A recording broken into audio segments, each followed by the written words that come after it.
Hello, and once again, we're here at the 56th birthday party of Dargan Burns. We're in the home of Margaret and Dargan Burns, and sitting with me is his younger brother, Cedric Burns. Tell me a bit about your brother. Now, he's the older guy. Was he a domineering big brother, or was he a teaching, kind big brother? Dargan was, and always is, and always has been a very interesting and unique guy. No question. As a brother, Dargan and I, you're familiar with the whole sibling rivalry type of thing? Sure. Dargan and I had it going on constantly. Dargan had a unique way of torturing baby brother. I will never forget. I'm gonna tell this story too. Please do. I'll never forget. In 1971. Dargan and I were in the back seat of my father's Cadillac going to church one Sunday morning. It was snowing outside, and we had just gotten this brand new car. Had a cigarette lighter in the back seat. Dargan pushed the cigarette lighter in. I was about 5, maybe 6 years old. I was a young kid. And Dargan was about 10. Dargan was, he was about 10 or 11 years old. Pushed the cigarette lighter in and pulled it out. It was flaming red hot. I didn't know what it was. He said, "Here, Cedric, stick your finger in this." I stuck my finger in. And that's the way I stuck my finger in there. And my fingertip, boy, this finger right here. Dargan can see this, right? Okay, Dargan, this is his finger right here. And he burned my fingertips off, and I'll never forget that.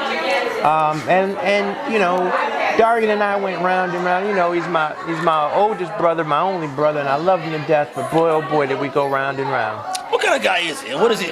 Literally, what has he done for you in terms of being a brotherly love? Well, Dargan really paved the way for a lot of my learning experiences. You know, I had the good fortune of learning from a lot of his mistakes. You know, Dargan gave good advice. He's always given good counsel.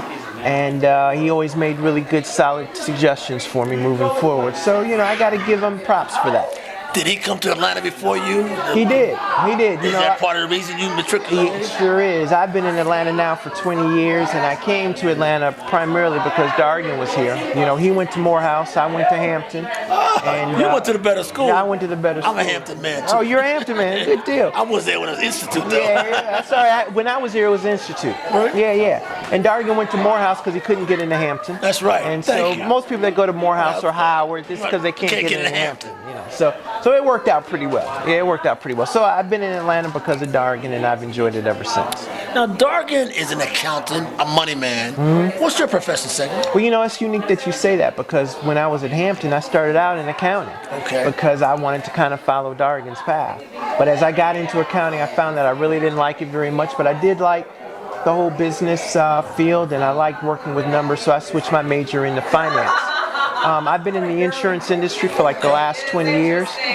Commercial insurance all here in Atlanta. So you were raised right, because both of you guys know how to make money. Yeah, absolutely. Well, we both have fun in the business world, that's for sure. I've heard wonderful things about your father. Talk a bit about him. On Dargan's birthday, you had a good dad. I've never heard much about your mom. I'm sure she was a great mom. Yeah, absolutely. But your dad was an extraordinary guy, I'm told. My dad was a very unique guy, and he really set the blueprint for both Dargan and myself. He was a PR guy. He was in public relations all himself. He was a self-made guy. Lots of character, lots of integrity, lots of personality. Developed a huge reputation for himself in the city of Cleveland, and we miss him dearly. Well, let's salute your dad, and happy birthday to Dargan. Happy birthday, Dargan, you punk.